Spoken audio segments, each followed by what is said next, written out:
postoperative period.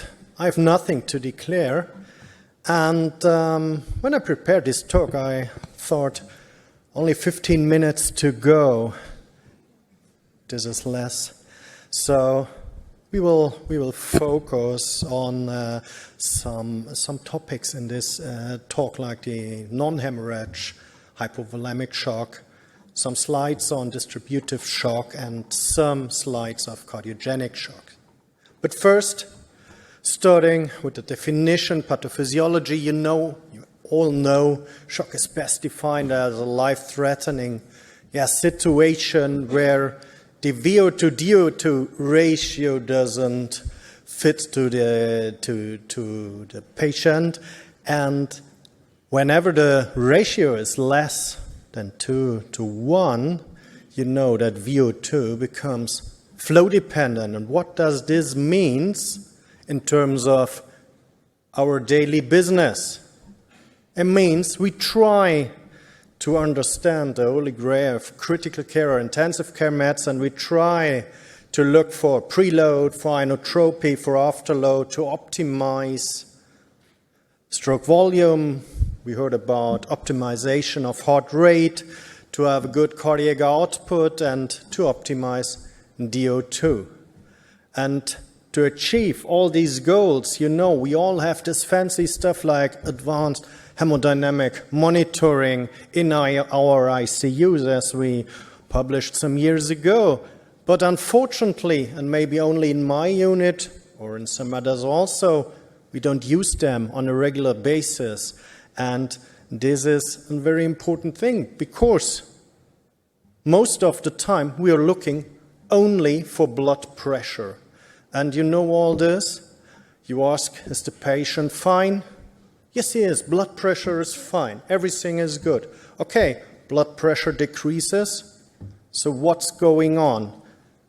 And I think we all feel we are right when we look at blood pressure and say, oh, we have to do A or B or C. But are we really right when we say blood pressure decreases and probably it's due to a reduced stroke volume, or probably to a reduced systemic vascular resistance, or maybe due to a combination of both? And therefore, I feel this publication by Jean-Louis Vincent very, very interesting, and it's a great publication to rethink the daily practice of management of unstable patients. So ensure you're right, ensure your treatment will be the right treatment for these patients. So first of all, we have to notice that the patient is at risk.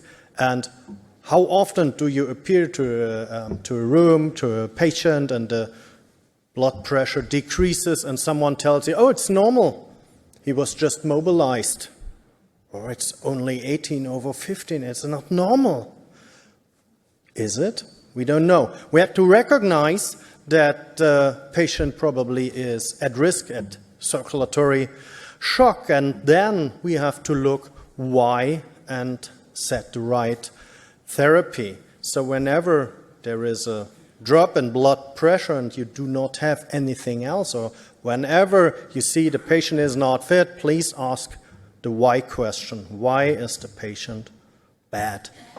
And in my unit we say, or I say, if you don't know what to do echo at first on a only basic limit, but whenever we are talking about hemodynamics, we can look for preload for contractility, something together for ventricular function, and also for afterload. And this is very, very important, because it's pretty easy to distinguish between reduced preload, right ventricular, left ventricular dysfunction, or maybe biventricular dysfunction. You all know this, and I hope you all do this on a regular basis at 3 p.m. in the morning if someone tells you the patient is becoming unstable. Maybe hands up who uses echo in first line. All those who do not raise up right now, please come next year to the Genius course. We will teach you how to do this. Okay, some slides about hypovolemic shock. Why? Because it's so easy. Whenever we are hypovolemic, we give fluids. Why do we give fluids? Because we know fluids increase stroke volume, Frank-Starling mechanism. You know all this. But did you know that the current practice we all do on a daily basis, harms our patients? How often do we give too much fluids? And too much fluid are associated with bad outcome. We do recognize this fact. And why is this often the case? Because we do not know where on the Frank-Starling mechanism or curve we are right now. When we only look for blood pressure, and in some cases there are many studies on this, we give fluids, we see there is no response. What's the next step? We give more fluids. If the first 500 ml did not work, Ciccone, give it another 500. And if you're really tough intensivist, 1,000, nothing, 1,000 again. And here we are. And believe me or not, I think this is one of the most important things we have to deal with in critical care. And we have to find the right balance of fluids in and fluids out. And Daniel Reuter and colleagues, someone said it's a state of euvolemia we need to achieve. So when to start fluids, when to stop fluids, this is the right question to ask. And you all know a patient who is fluid responsive maybe needs fluid, but does not automatically needs fluid. So if you're in your daily shift, maybe you use the passive leg raising test. You all know this, and you all know how to perform. I think we don't have to talk very much about this. But if you use it, please use it correctly. It's well written down in this overview. I want to tell you something about IVC, because I often hear, when I look for fluid responsiveness, I look for IVC, and if there is a collapsing IVC, then the patient receives volume. Don't do this, because we know that the IVC only moderates well in predicting fluid responsiveness, and I will not rely on a method that only predicts well when I want to treat my patient. A much better way and easy to learn way is to look for the VTI in left ventricular outflow tract. You can calculate, or your machine calculates, the stroke volume, and so you have a very reliable method to look for your fluid responsiveness in the patient. And again, a very nice and well-written overview of how to assess the hemodynamics using the echocardiography by De Baker et al., just published quite a year ago. Maybe you will read it, a really nice paper. Coming to distributive shock. Some basic information, but think at your unit, do you really only use vasopressors in vasoplegia, or is it blood pressure decreases? Let's go for norepinephrine at first, and then you look for the underlying disease. In many cases, I think it's the way we work. So the condition is characterized by low systemic vascular resistance due to a high or despite a high or normal cardiac output and stroke volume. And again, and this is so important, ensure euvolemia before or maybe immediately after you started vasopressors. The same key questions: when to start and what kind of vasopressor should we use. When to start? Nearly 10 years ago, a very nice study, only 200 patients, but the later we start with our therapy, the higher the mortality. Not surprisingly, if the patient is at vasoplegia and we do nothing, maybe mortality and morbidity increases, and the same was found in this overview now 3 years ago. Again, the earlier we treat, the better. But don't ask me right now what's the right blood pressure. I think this would be another talk.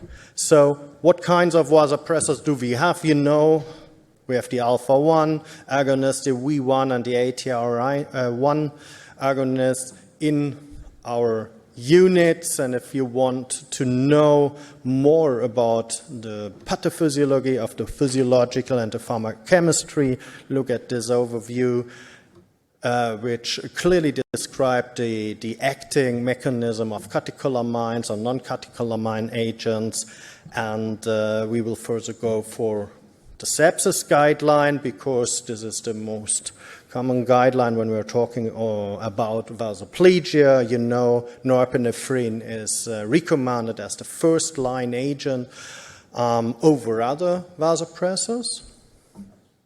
But use vasopressin whenever you are not able to achieve the target pressure to reduce probably side effects of norepinephrine. The other evidence you see right here in this slide. Going to cardiac surgery patients, there is an expert opinion published 2 years ago. There we recommended norepinephrine and or vasopressin for restoration and maintenance of systemic perfusion pressure in cardiac surgical patients after surgery. So maybe we can discuss on this later on. Last but not least, cardiogenic shock, just in a few slides. Again, only use inotropes when indicated. How often does someone come out, oh, cold, maybe he needs inotropes. We know he has a reduced EF, so maybe we use inotropes. Again, if we don't know what to do echo. And again, we need to ensure hyvolemia. On the one hand, I will show you in a minute, to probably remove volume, but on the other side, never beat an empty heart. So my 2 key questions right here: which workup do we have to do if we are talking about acute heart failure, and what inotropes should we use? You know all the guidelines, hopefully CHAMP-IT. This is a workup we have to do when we are talking about heart failure, and bringing it all together when we talk about management of patients in acute cardiac failure or acute heart failure. Then we need to optimize preload. So we have to deal with the whole topic of fluids. We have to deal with afterload, because probably we have to reduce afterload. We have to reduce vasopressor therapy, which was induced first because blood pressure was going down and down. And the first thing is volume. The second thing is norepinephrine. In most of the cases in our units, when we don't know what to do, fluids, norepinephrine, and probably after a few, hopefully minutes or hours, sometimes then we start to optimize, and this is what we have to do. Unfortunately, all these agents improving inotropy or contractility have low evidence, so you can use them, you need to use them, but you all know the evidence isn't the evidence we like to have for all these drugs. So let me summarize my talk in just one slide, because it's a huge talk, or a huge topic, but I want to tell you, whenever you're dealing with patients where the blood pressure falls and gets lower and lower and lower, just ask why. And if you ask, and if you are not sure, if you only feel you're on the right way, please use echo in the first line, and then you ensure that you're right, and then you will treat your patient well. And with these words, I will to finish my work or my talk right here. Thank you very much, and I'm here for your discussion.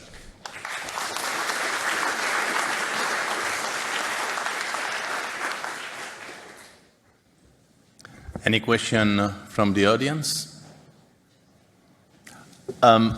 Really, it is easy to make the treatment if we have only a model of shock. But how to manage when we have not only a model of shock? And this is, in my opinion, the difficulty. Yes, again, Sorry, again, we have to look for our patient. If we need to look for our patient, we have to do, in my opinion, echo to optimize. The last loop I showed you was a completely deteriorated left ventricle, volume overloaded, low contractility, and probably the patient is septic. What to do next? Yes, we need an advanced hemodynamic monitoring to look for systemic vascular resistance and systemic vascular resistance index, to have a number we can deal with. But again, we have in this patient to remove volume.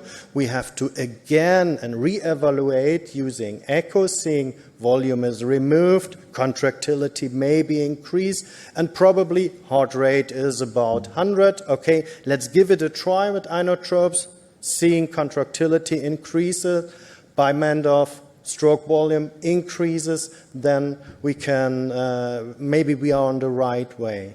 I think it's very important to say, this is hard work. We cannot say to our staff, do this or do this and going to bed. This is a patient with multiple shock forms where we have, as a consultant, stand beside the bed, treat the patient for an hour, for 2 hours, and then at the next day we can say, yes, we did it good. You are more confident in echo than in all other models of measurement of this of shock, of hemodynamics? No, I think it's the first. It's the first line. The first step. First step, and afterwards we decide which kind of advanced hemodynamic monitoring we will give the patient. Okay. So we do a lot of PA catheters. We have a question from the audience. Maybe everybody want to hear me. So we know IBC is not very reliable as a single parameter. Do you look with a little VEXIS score? Do you measure VEXIS score?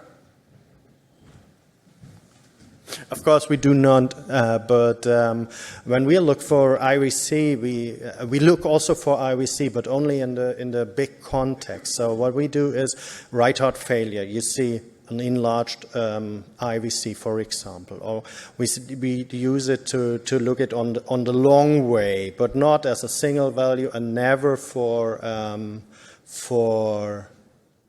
volume responsiveness.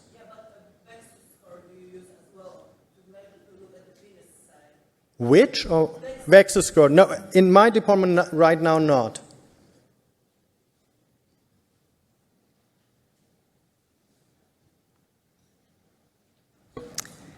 Okay, with no further questions, I'd like to thank not only Professor Groesdonk, but all our speakers for an excellent, really interesting session. Thank